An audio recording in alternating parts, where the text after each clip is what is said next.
Hey, what's good, everybody? It's me, your hero, Benjamin Banks, and you're watching Leveling Up with Benjamin Banks. Joining me from the Leveling Up with Benjamin Banks podcast is my co-host, Trav, Mr. Terrific Martin. How you doing today, bro? We're here. Saw that first showing. Bro, we went and got it done early. Yo, I'm so hyped right now. We are doing a review for My Hero Academia, World Heroes Mission, and we went to go see it early this morning, and the only thing that I say I'm disappointed about, bro, is because we went to go see it so early, we weren't in the theater when it was packed with people. Because you know, when the theater is packed, like, it gets loud in there. I was the only one screaming in the theater that I was in. I bet you was. So before we get into today's review, I do want to do a birthday shout out to my friend's daughter, Anaya. She turns 13, and she's a big fan of the channel. And I said I'll give her a birthday shout out because she watches all of our videos. So happy birthday, Anaya. And before we get into this video as well, make sure that you like it, subscribe to the channel, hit that bell button so that way you're always notified when we have new content here on Leveling Up with Benjamin Banks. And Trav, as D always likes to say, hey, you know the podcast is in the description. Make sure you like, follow, and subscribe. Let's go. Let's go. So this movie, it takes place during season 5. It is non-canon.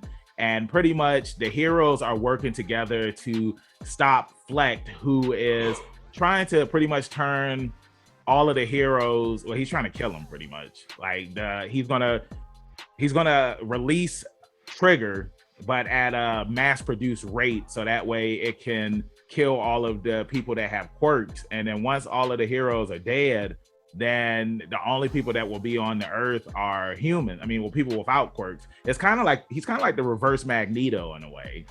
Mm-hmm. Except he got his little army of quirks that made the cut. Yeah, yeah. It's a couple of people. As long as they swore to his organization, Humorize, then they would be fine. But I just thought that the plot of this movie, I thought it was awesome. The characters that we were introduced to, like we got Rhodey Soul, who is a guy who is down on his luck, and Midoriya, he ends up chasing him, and then they end up becoming friends because Midoriya has been framed as somebody that killed 12 people, and now everybody in the world is after him. But of course, you know, like all of his friends, they like Midoriya that won't kill anybody. He's too good of a guy, man. Yeah. Well, let's be real. Nobody was after him. The cops were after him. The cops were. And the chick with the bow and arrow, like, hey, she was dope, man. She was fire, yeah. Yeah, I mean, I thought that the lesser villains that we got in this movie, because you had two guys that had like snake arms and whatnot, like blades, like they were sweet too, man. I thought the action in this movie was awesome. I thought you're talking about what are they, the Serpentine brothers or Serpenters, like twins or something like that. But yeah, the action in this movie, it was on point. I love the fact that it's like we get a mixture of action and storytelling. And then after that, once we get towards the end of the movie, like that's where all the action comes in. And we are going to be talking about like spoiler stuff once we get later on into the end of this review. But Trav, like, what were your thoughts on it without any spoilers? Yeah, that's my favorite out the 3 so far. The other 2 just felt like a long My Hero episode. Mm-hmm. This felt like an actual movie to me. It like the plot was the same plot as the other 2 movies for real. Like they're gonna save, like the first one is they save All Might, and then the second one is they save kids, and then now they're saving the world. You know what I mean? Mm-hmm. But yeah, this one felt a little bit more movie like. Yeah, I agree with you on that. Yeah, I love the fact that they were going all over the world, and that was cool. Team Egypt, they were, Team Singapore. Bro, so many different heroes, man. Like in Egypt, cool. They were in France, America, and it was cool seeing like heroes that we had seen in My Hero Academia. 2 heroes return. Like I thought that was cool. A lot of heroes didn't really have speaking parts or whatnot, but it was just cool to know that they were there. Like, we need all hands on deck because we got to stop Fleck and everything that he's trying to do. So I highly recommend going to see this movie. Also, make sure too, when you go to see it, that you ask to get this little pamphlet. I'll hold it up to the camera so you can see it. There it is. That's better lighting. Your boy ain't get one. And pretty much with this book, it just pretty much shows you like who the characters are in the movie. It brings you up to speed on the series so far. there's a Q&A with Horikoshi. It shows you who the villains are in the movie. And then there's a small manga at the end of it where it shows you what happened before the heroes left Japan. Like it all takes place at the airport. It's a couple of pages. And yeah, that's pretty much it. But if you're a huge My Hero Academia collector, you're definitely going to want to get this. So make sure when you go to the movies that you ask for it, because if not, you'll miss out on it and you'll be like Trav without one. That's right. So now we are going to move along to the spoilers part of this review, because the movie was dope. So if you have not seen the movie yet, then I highly recommend not watching this portion of the video. But after you do watch the movie, come back and check it out. So that way, you know, maybe we might agreed on some of the same stuff. But Trav, are you ready to get into the spoiler review of this video? Been ready. All right, so let's do a countdown real quick so everybody knows. 3, 2, 1. All right, so now we're talking spoilers, bro. It's like my jaw dropped. Like at the end of the movie, when the legendary jaw dropped, like and it locked. Like I had to move it around to get it back into place, because like nobody else in the theater was screaming or anything. I was the only person in that theater screaming when Midoriya did the United States of Smash, bro. I lost it, bro. Like, how was it at the theater you were at? Chill. Yeah. I mean, you weren't hype, you weren't screaming. Bro, do you ever see me yell in the theater? Yeah, I've seen you do it before. Nah, I've seen you do it before when we went to go see Heroes Rising. Nah, this guy. Hey, don't be shy on camera. Your boy don't be yelling. But bro, like, what were some of your favorite parts of the movie besides that part? Honestly, man, just you know how emotional some of the stuff got. Mm-hmm. You know what I mean? Like with Roddy, and I knew that there's gonna be more to this character than you get at the beginning with him just being like a petty thief or whatever. Yeah. But yeah, man, like they had emotional conversations. You know what I mean? And you know, kind of at the end where they have that talk during the battle with what's his name again? Fleck. With Fleck. Yeah, and like he pretends to give him the key, and then he flips it up, pulls the okie doke on him. And I'm like, yeah, hell yeah, that part got me real hyped. Yeah, man, that part was dope. Another of my favorite parts in the movie was when Deku was swinging around the city like he was Spider-Man, and yeah, that was cool. Yeah, that was cool. They even did the bridge just like they did the bridge just like Amazing Spider-Man the movie. Yeah, that was dope too. And then another one of my favorite parts was when Roddy and Midoriya, when they were fighting the Arrow Girl, and then there was another villain who had showed up. And they thought they were about to lose, and then Todoroki came. Bakugo showed up, and it was sweet. Like there was a whole lot going on during that scene, man. And you know, just seeing Todoroki use his powers, it's always beautiful how it all looks with the fire and the ice, especially when he was fighting the one person that was what's he call that move? It's like the fire fist punch. I can't remember. It's a badass name though. I can't remember what it's called. I mean, I know it says it in this pamphlet that I have. Talk, Trav, while I look for it. But yeah, what's it called? I love that.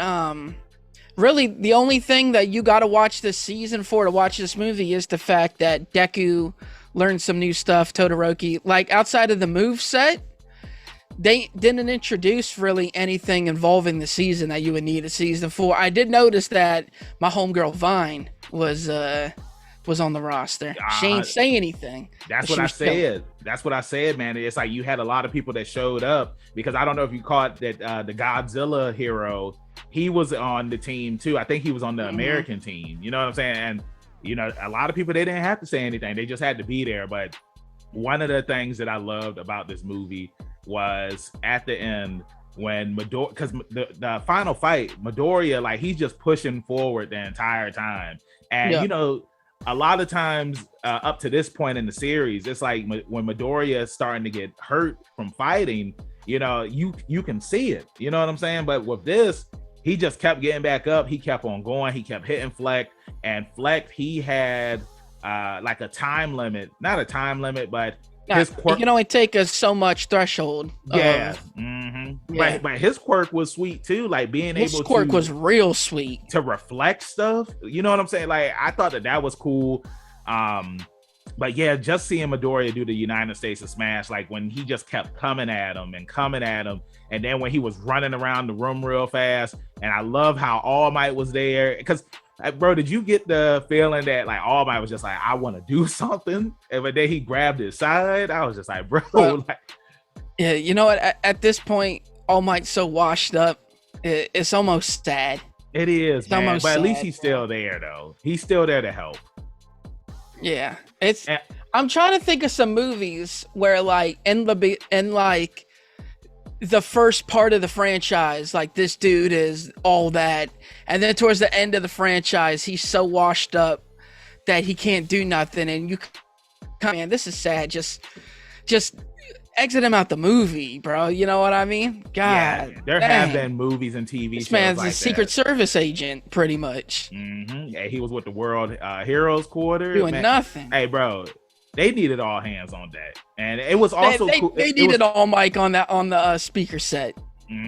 But bro, they also had like showing all the other heroes all over the world and whatnot, from Class 1A and Class 1B, like helping out, and that's what gave Midoriya that's the motivation he needed in order to get the job done. And I love that they showed everybody doing their thing, and Midoriya saw that, because I just kept on telling myself, I was just like, man, this movie can't end without him doing One for All at 100%. And when you saw those eyes light up, I said, yeah, this is it. And when he, like, bro, this dude knocked Flex quirk out of him. You know, it's like you know when you're a kid and your mom just like, I'm gonna knock you the next week. That's what Midoriya did. Like, this dude, he was looking at his skin, the blue was going away. I was just like, yeah, this is dope. So Trav, final thoughts on the movie, rating for the movie, and let us know.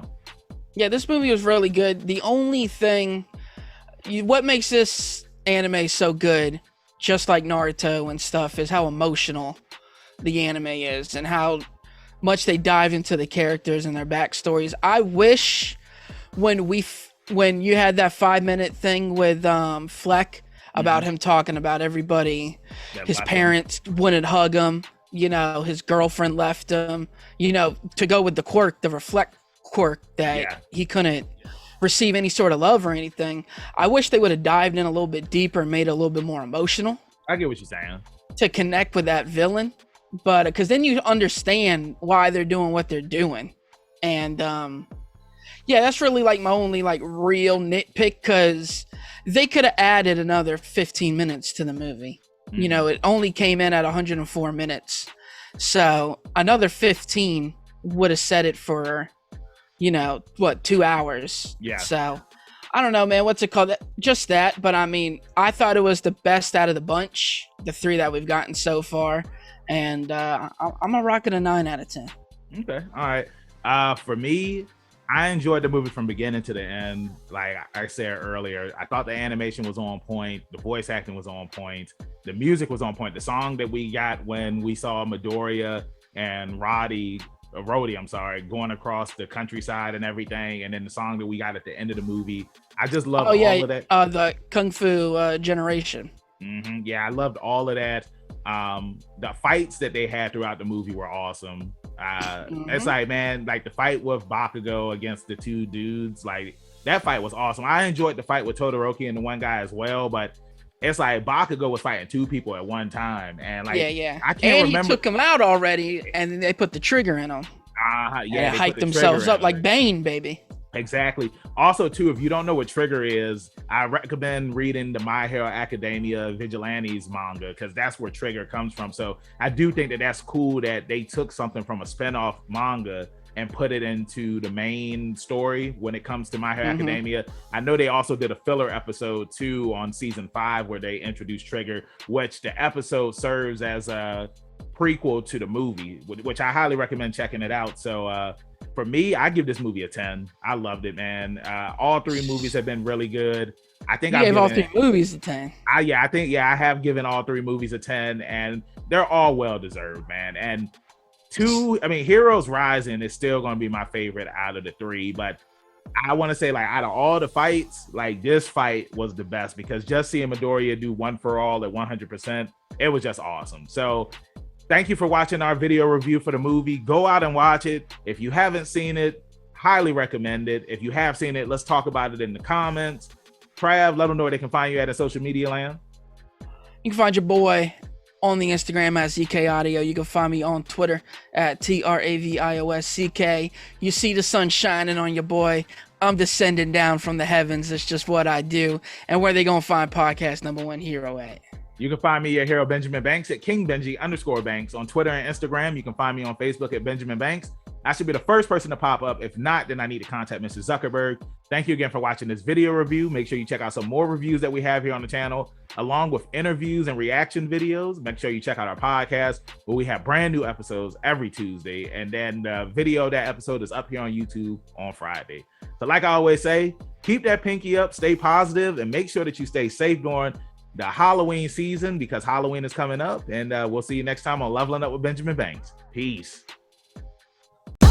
Thanks again, everybody, for watching another episode of Leveling Up with Benjamin Banks. Make sure you like, follow, subscribe to the channel. Podcast, we got that too. Make sure you give us a thumbs up and hit that bell for further episodes and notifications. Thanks a lot to our patrons. And if you don't mind, join the Patreon. We'll be having new specials coming up soon.